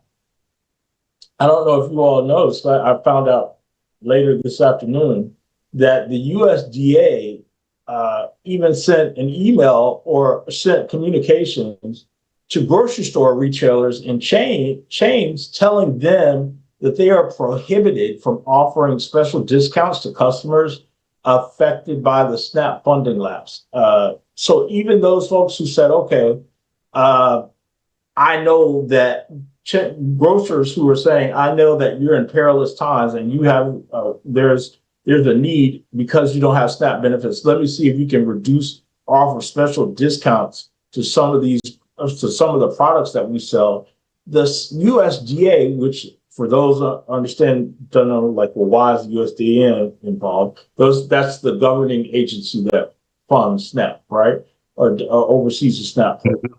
They said, no, you will not. And they said that because Trump said that, don't you tell them people that they can't do it. So, but grocery stores like Publix, Aldi, Kroger, who may have been providing reduced rates during this perilous time, they can't do so because the president and the USDA told them, no, you better not. Well, and it's only because if they don't have to listen to them because they're a private company, so they are not. But they on, do. They do in a way because if they violate the policy, then they can be removed or prohibited in the long term for receiving SNAP benefits. So they can pull their ability to participate in the program away. So even though they're private companies, if you can't offer or accept SNAP benefits, that would assumingly hurt your bottom line. So yeah, that's what hurts that. So they can't. So how do you stop them from having a sale? Why don't they do it under the guise of what it is? Okay, Yeah. so today we're going to have everything is 2 for 1. yeah. I think that they could Publix certainly. does Tuesdays and Walmart can do Wednesdays and whoever can do Aldi could do Thursdays, and then what? That's a sale. I think that they could certainly, there's workarounds that they could do. I don't think that they even want to give the presumption of guilt of going against the administration because all of these, the Waltons and the Publix dynasty and all these, they're all multi-billion-dollar corporations who want to, serve at his feet. So I don't think that they would even take the chance of doing something like that if they've gotten direction from the government. And whatever happened to Republicans saying that the government shouldn't be putting their thumbs on the scale of the private sector and picking and choosing winners. So we all knew that that was a lie from the beginning. Because they talking about this man up in New York who wants to do grocery stores with affordable groceries, and they calling him a socialist. But here it is, we got the USDA sending emails to private corporations telling them what their pricing structure should look like. It's amazing. But like you say, go ahead, Derek. I just wanted to show you what it looked like. So you could see from the Department of Food and Agriculture Service must comply with the SNAP equal treatment. You must offer eligible food at the same prices and on the same terms and conditions to SNAP EBT customers as the other customers, except that sales tax cannot be charged on SNAP purchases. Cannot treat SNAP EBT covered customers differently than other customers, and offering discounts and services only to SNAP paying customers is a SNAP violation unless you have SNAP equal treatment, unless you have a SNAP equal treatment. I'm glad I'm just not seeing this because, see, the Lord was trying to protect me from my blood pressure was high this morning and I was being protected because that would have sent me through when I was at work today. Yeah. So thank you for closing my evening with it. That's insane. Yeah, it is. This is where we are. I mean, when you see the stuff like this, it really makes your blood boil because people out there are in need. It's I think they said 40 million people that's used the SNAP program, and that all of these people cannot participate. The stores that been accepting the SNAP program now can't participate. I'm wondering what would happen if all these other stores say, "The hell with you." We as corporations going to do it anyway. What they going to do then? So I just don't understand what these people think they are doing to hurt the American people. 40 million people you are trying to just, you're keeping food from. How do you do that without any feelings? But you out on golf course, you having big parties, you building 200 now it's 300 going on $400 million ballroom, because at first he said it was 200 million, now it's around 300 some million, and it's keep going up. Next week it probably be 500 million, close to more close to $1 billion to build this. After he done tore down the parts of the White House from a historic perspective. You're talking about that, which I wholeheartely agree with you. But in addition to that, don't forget they just unveiled, and I wanted to show the new. He just remodeled the Lincoln bathroom in the White House, and in that he did which is the bathroom, which is attached to the bedroom, is now covered with white and black statutory marbles from floors to walls, the sink, the shower, and the tub. It's got gold accent. It's because he likes that gaudy stuff. Where fixtures like the faucets, the shower heads, and towel hooks are gold plated. Even the flower pots and the robe hooks, they have shimmer. They have a robe bearing the presidential seal hangs on the wall, and the overall designs. It looks like exactly what Mar-a-Lago looks like. And, if you haven't seen it, I just wanted to share a couple of the images that they've got. This is so instead of, while people are hungry, that's all right. I guess he got a wonderful bathroom. Look at that. That is absolutely crazy for a bathroom, right? This is what it looks like. And of course, you see the demolition of what's happening, right? But this is the before and the after. You see, this is what the before on the left with the green, and you got the marbles on there. You see, there's the presidential robe with the presidential seal on it, and a gold trash can. Now, who needs a gold trash can? Like, why on God's green earth would you need a gold trash can? But they got it. Gold legs, gold toilet paper holder. Look at the difference between that sink where it is then, just a normal old bathroom, to now everything is gold plated. Like it looks horrible, it looks gaudy, but this is what this man wanted. Like, why on earth would you want this? Who needs a gold frame shower and gold handles on your tub? Like, does anybody even take a bath in this room? Like, don't nobody be in here, but this is what they're focused on right now. You got gold in the shower, gold shower heads. Like, it's absolutely ridiculous. Look at the difference. That's it before, normal bathroom. Now, boom. That man is almost 80 years old. Right. That bathroom is a fall risk waiting to happen. And maybe he'll be in there when the fall happens. Look at that. Like the president, just look at this stuff. I mean, he got his picture, this old stage picture from when he was pretend shot. Like, this is absolutely insane. And I share all this. Look, like the vents, they're gold. Why does where the air and the heat come out got to be gold? This is just, it's ludicrous, but yet millions of people, they hum, right? This is just where we are. Like, it is absolutely insane. He's spending our money, so it don't matter. Right. It's not his money he's spending. He's spending our money. And you're absolutely right. It's insane.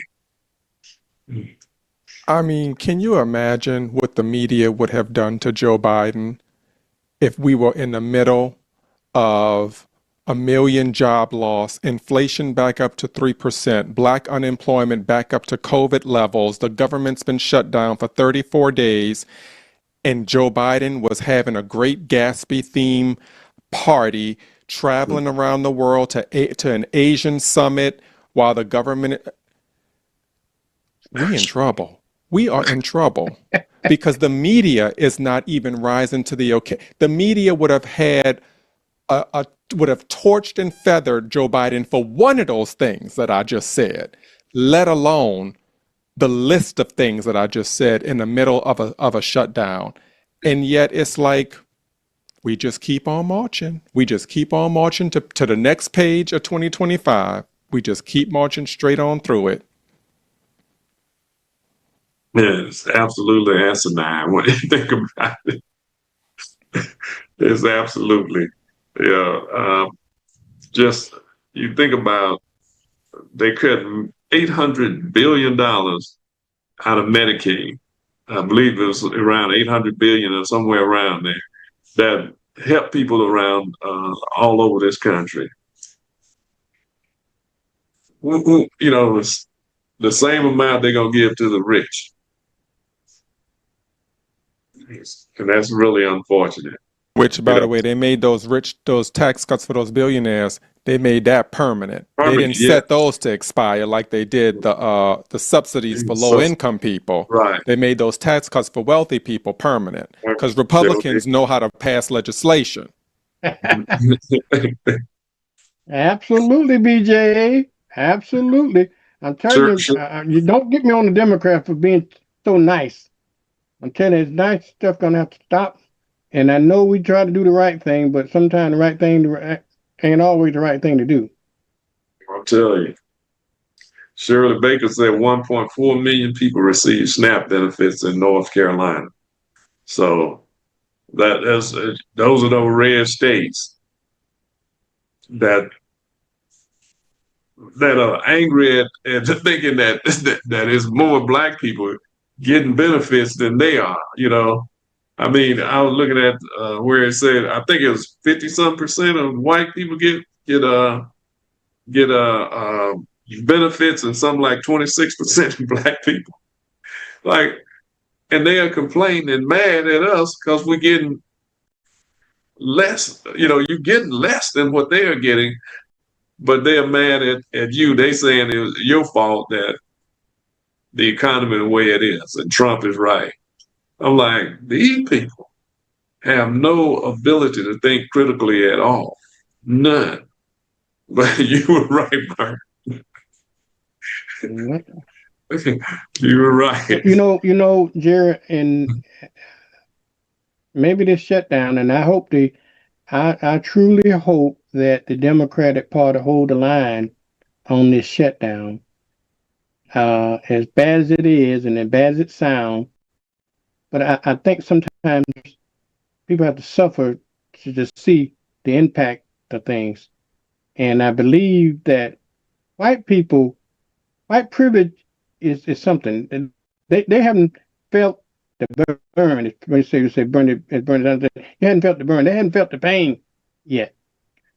That those white people start feeling the pain of what's going on in this country, and maybe things will change.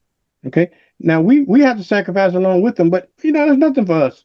We've always sacrificed. We've always been second-handed. So I think black folks are going to be okay. We're survivors until things change.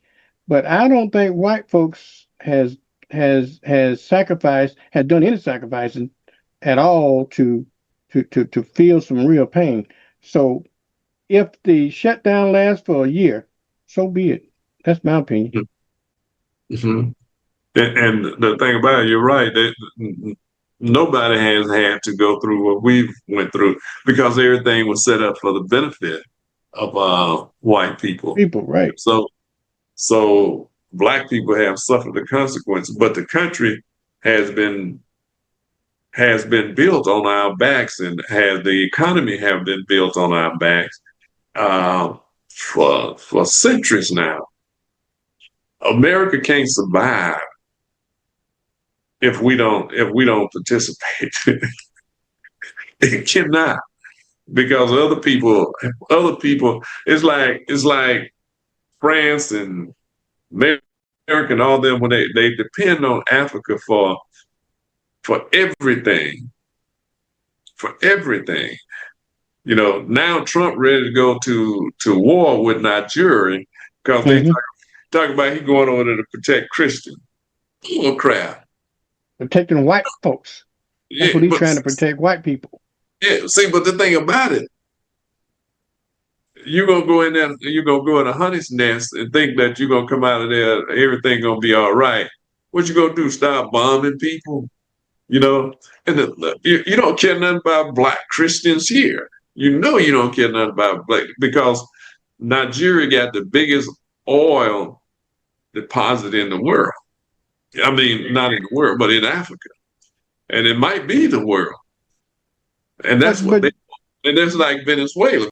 Venezuela got all that oil, and that's why they're attacking Venezuela, because they want that oil. And they, these oligarchs, these terrorists who, and that's all they are, terrorists who going around the world now. They know that they got this lunatic in office, called himself a president, who is willing to go along with it for money, because they done bought him and sold him like, like a piece of steak or something, But that's where we at with this clown, and that's what he's trying to start wars in two countries over those people's resources. And then he want to put this woman in power over there in Venezuela, who is a right wing, over Maduro. But people, and while all this other stuff is going on, now all of a sudden he concerned about people in Africa, when there's people in Sudan who are suffering, enormously over there, and then in the Congos who are suffering. But he cares something. Many of those are Christians, but he don't care nothing about them. But there's no oil there. But Jerry, but when you got a racist, that's an excuse to kill black people. He be talking about he gonna save black Christians. He gonna kill other black folks in the name of saying he's saving black Christians. Oh, that's just bullshit. Right, that's just his excuse to go in, like I said, and kill black folks, and then take their resources, as what white people have done for centuries. Mm-hmm. And the thing about it, if he get into Nigeria, that's not too far from Burkina Faso and all of those places where these people are saying, you're not going to take our resources, that we're going to use our resources to build our own country, and it's amazing to me that that they think that we are so stupid that we don't know what's going on. And I know they know that the majority of the people don't know what's going on or don't even care, Right. And that's unfortunate. But when we, and they have destroyed all of the different agencies that we had been dependent on, the environment, Center for Disease Control, gone. You got a worm brain, Kennedy, who said a worm died in his brain, killing everything, and telling people that Tylenol causes autism. I think. That's why he talk like that? Huh? That's why he talk like that? Because the worm died in it? That's not for real, though. Yeah, it's for real. Yeah, he got a worm in his brain, but that ain't why he talk like that. He got vocal cord issues. You got what? He got vocal cord issues. His skin ain't right. He probably on testosterone. Something wrong with his liver. Yeah, and that worm might have got to his vocal cord before it got to the brain.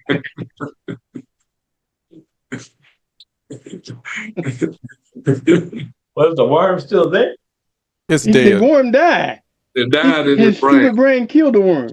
Yeah, After the worm had his fill, the worm died. The worm died too soon. That's the only thing I'm saying. The worm was like, this ain't even worth it. Let me get the hell out of here. Worm said, I can't escape. I might well just go die. Hell with it. But the worm did die too soon because he didn't eat enough. So we didn't have to be bothered with it. I don't know. I don't know. He might have. Think about it. This is son of Robert Kennedy, right? He hadn't always been like this. Okay, he'd been in politics for a minute, but he hadn't always been like this. And maybe that was the beginning of the end when the worms eat the little brain that he did have. Maybe that's what started causing the turnaround here. Think about it for a minute. Mr. McIntosh, you mentioned we only got a few minutes left, so I wanted to bring this up. You were talking about all the things that are happening, but yet, or maybe it was you, BJ, it's one of you guys, talked about the media failing to report on this stuff while we're not seeing it.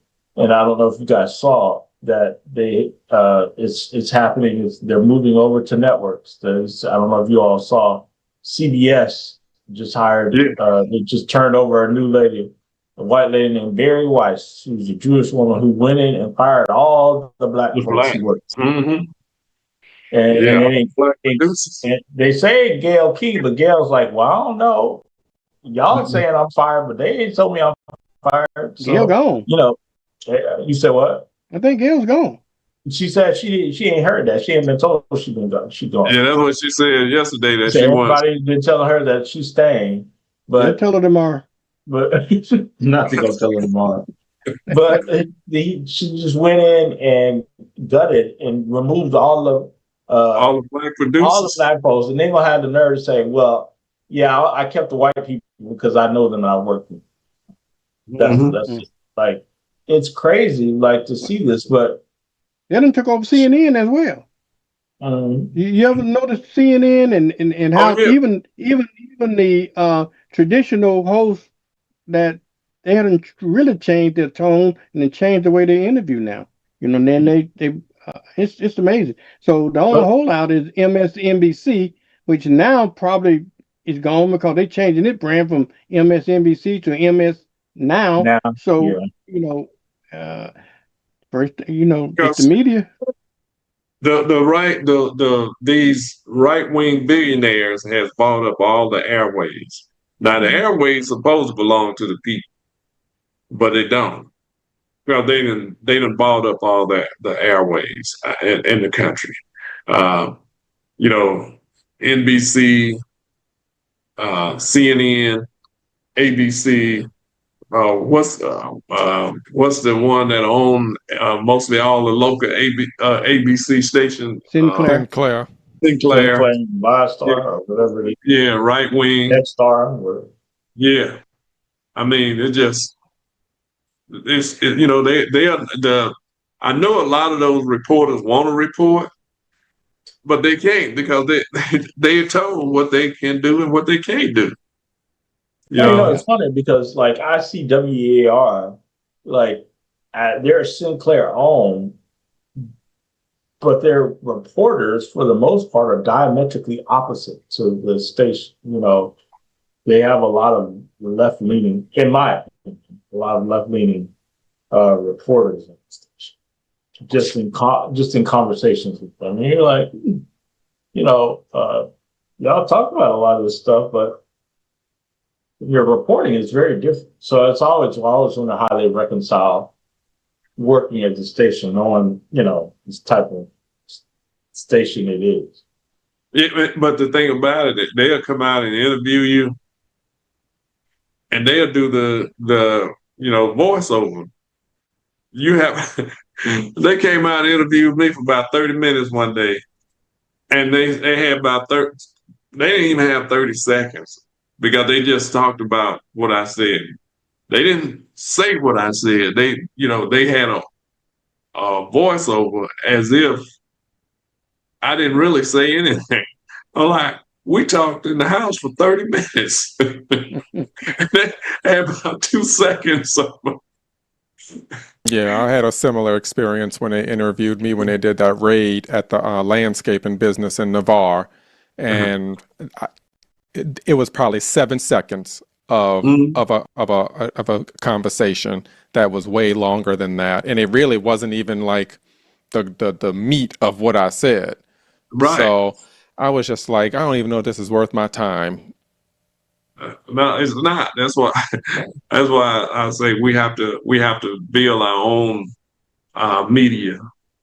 We have to do it because nothing you say is going to really get out if you are waiting on them to do it, because it's not going to happen, because they done bought up Cumulus on the radios. They done bought them up. Sinclair, the right wing that owns CNN now. MSNBC has changed its name because they're not going to be, probably they done lost affiliation with NBC because I forgot the guy's name that bought that, the billionaire that bought that. So it's just a whole host of programming that they're not going to be allowed to do.